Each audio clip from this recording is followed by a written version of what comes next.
शहर के बीचों बीच चौराहे पर पकोड़े बेचने वाला घनश्याम अपने स्वादिष्ट पकोड़ों के लिए पूरे शहर में फेमस था। घनश्याम के परिवार में उसकी 18 साल की बेटी रश्मि और उसकी पत्नी थे। पकोड़े की दुकान चलाकर घनश्याम अच्छे खासे पैसे कमा लेता था। लेकिन एक दिन अचानक उसकी पत्नी विमला की तबीयत खराब हो गई। क्या हुआ विमला, तुम्हें इतना तेज बुखार कैसे हो गया? पता नहीं पापा, सुबह तक तो माँ बिल्कुल ठीक थी, लेकिन कुछ दिनों से कह रही थी कि उन्हें कमजोरी महसूस हो रही है। कोई बात नहीं बेटा, हम तुम्हारी माँ को डॉक्टर के पास ले चलते हैं। वही हमें बताएंगे कि तुम्हारी माँ को क्या हुआ है। अरे रहने दीजिए, डॉक्टर के इलाज में बिना बात ही बहुत सारे पैसे खर्च हो जाएंगे। अरे कैसी बात कर रही हो विमला, तुम बीमार हो और मैं तुम्हें डॉक्टर के पास लेकर चलूंगा ताकि समय पर तुम्हारा इलाज हो सके और तुम जल्दी से ठीक हो जाओ। डॉक्टर चेकअप के बाद कहते हैं, देखिए, आपकी पत्नी को सही होने में अभी समय लगेगा और इनके इलाज में बहुत सारा खर्चा भी आएगा। आप खर्चे की चिंता ना करें डॉक्टर साहब, बस मेरी पत्नी ठीक हो जानी चाहिए। हाँ डॉक्टर साहब, मैं और पापा मेहनत करके खूब पैसे कमाएंगे, आप बस जल्दी से माँ को ठीक कर दीजिए। चिंता मत करो बेटी, तुम्हारी माँ बिल्कुल ठीक हो जाएगी, बस थोड़ा वक्त लगेगा। उसके बाद विमला का इलाज शुरू हो गया, लेकिन बीच में बार बार उसकी तबीयत खराब हो जाती थी। इसकी वजह से घनश्याम कई बार अपने काम पर भी नहीं जा पाता था। ऐसा कब तक चलेगा रश्मि के पापा? आप काम पर नहीं जाएंगे तो घर का खर्च कैसे निकलेगा? तुम क्यों चिंता करती हो? और कभी कभी तुम्हारी तबीयत इतनी खराब हो जाती है कि तुम ही बताओ, तुम्हें इतनी बुरी हालत में छोड़कर काम पर कैसे जा सकता हूँ? लेकिन अगर आप काम पर नहीं गए तो कैसे काम चलेगा? वैसे ही मेरी बीमारी ने हमारे खर्चे इतने बढ़ा दिए हैं। बड़ी मुश्किल से रश्मि की शादी के लिए पैसे इकट्ठे किए थे।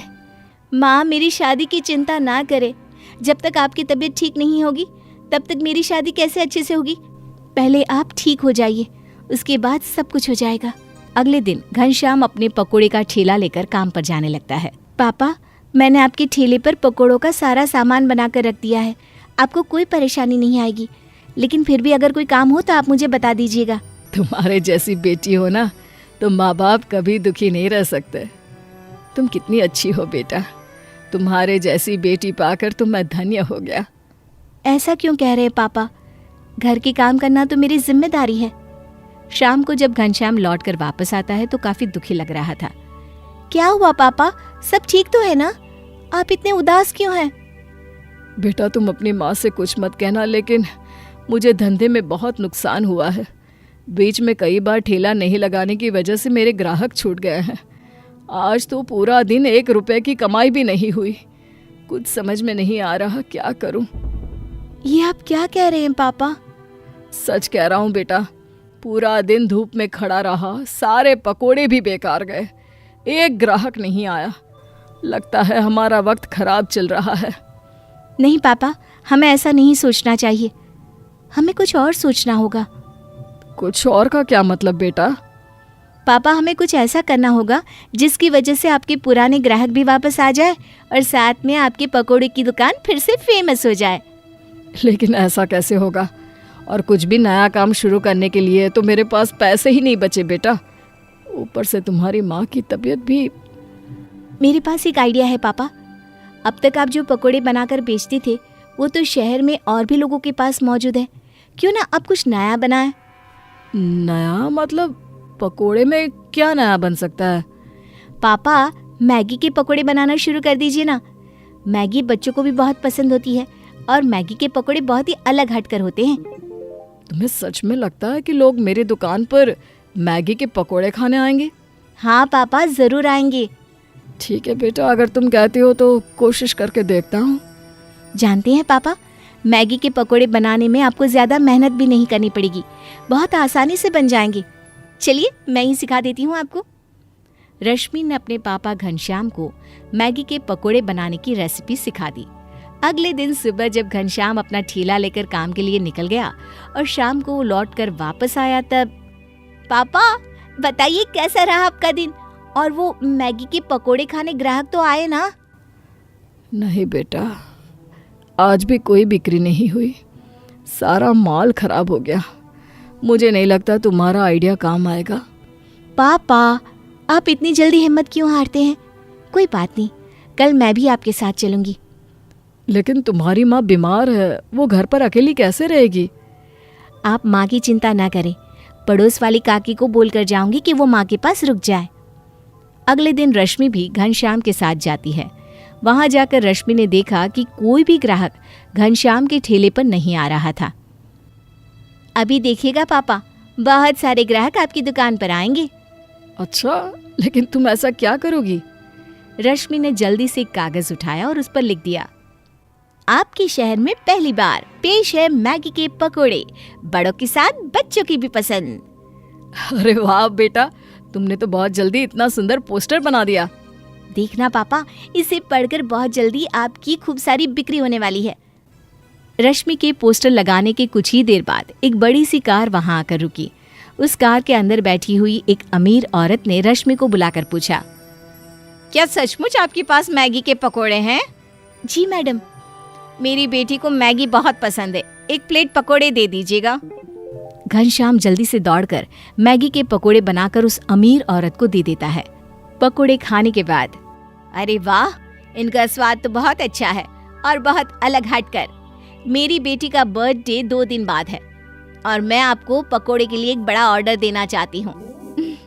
जी बिल्कुल मैडम, आप जितना बड़ा ऑर्डर देंगे हम बनाकर तैयार कर देंगे और सही वक्त पर आपके घर भी पहुँचा देंगे।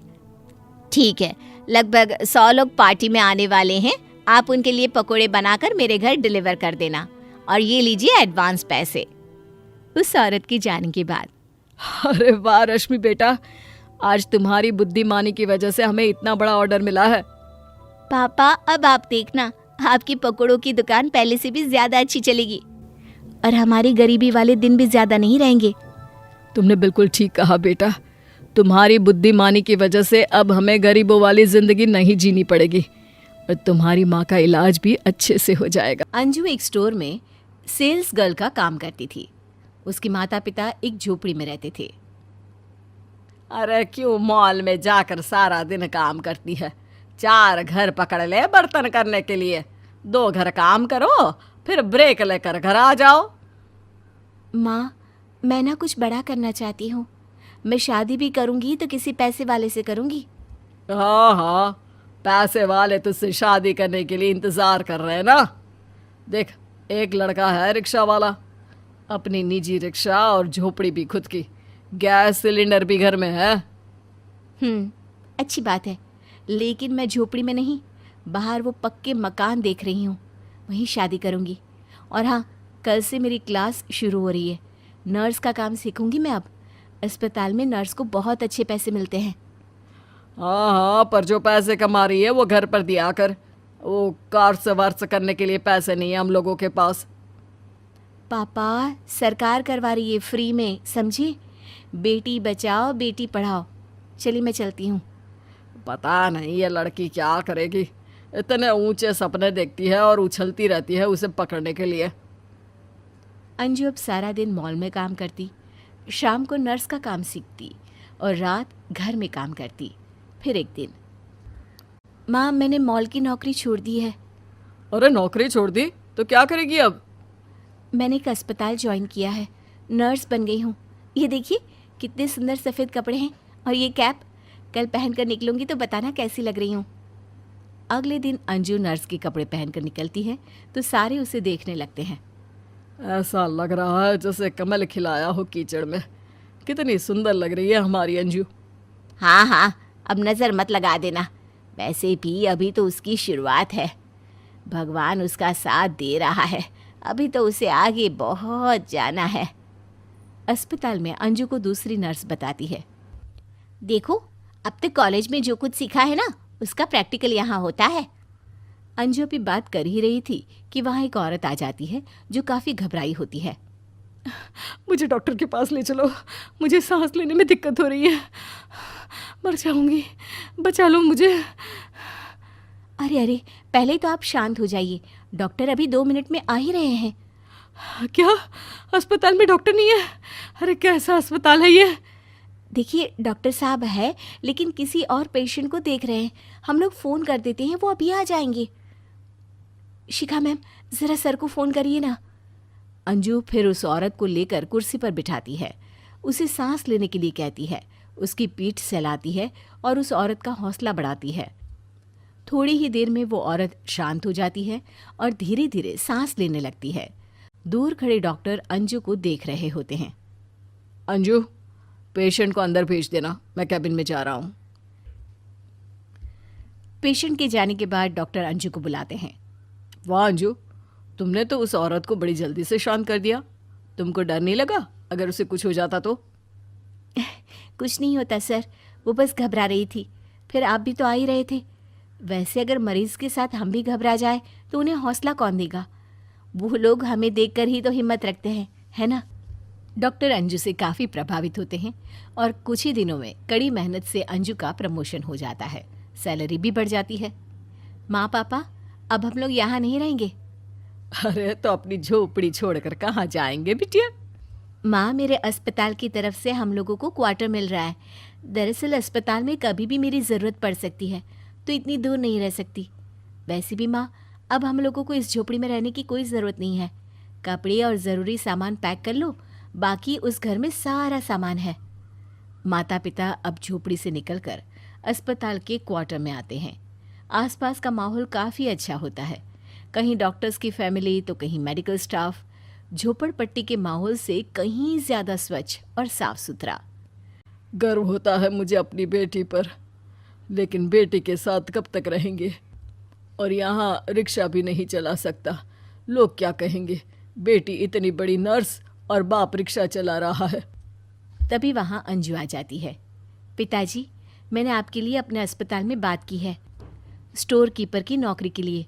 बस कल अच्छे से तैयार होकर चलना। चलो, शाम को हम सभी पापा के लिए कपड़े लेने चलते हैं।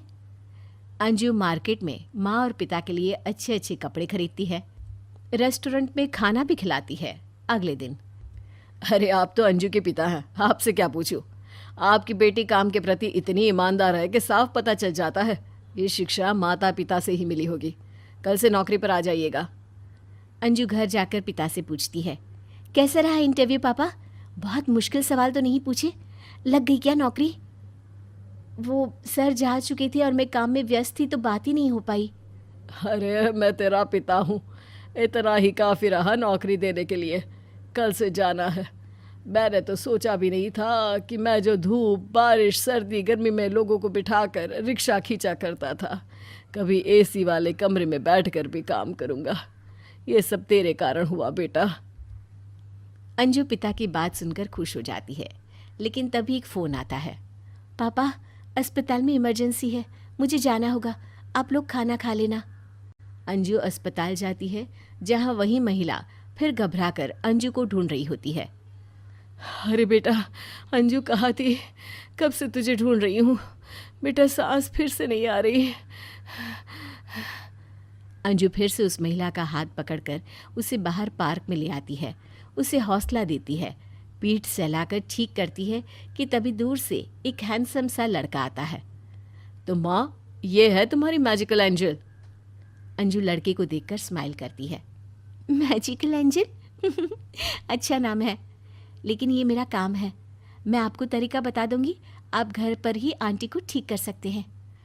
लेकिन मैं तो सोच रहा था कि आप ही मेरे घर चलिए। इतनी समझदार और हार्ड वर्किंग लड़की को कौन अपनी बीवी बनाना नहीं चाहेगा? और देखिए, मेरा खुद का बिजनेस और मकान भी है। अंजू कुछ नहीं बोलती, शर्मा कर वहाँ से चली जाती है। अस्पताल से अंजू का घर का पता लगाकर लड़का अपनी माँ के साथ अंजू के घर आता है और उसके माता पिता से अंजू से शादी करने की इच्छा जाहिर करता है। ये तो बड़े नसीब वाली बात है बहन जी, हमें हमारी अंजू के लिए आपका बेटा पसंद है। फिर क्या, हो जाती है अंजू की शादी एक बड़े घर में, और पिता की नौकरी के साथ अस्पताल के मकान में माँ पिता आराम से रहते हैं।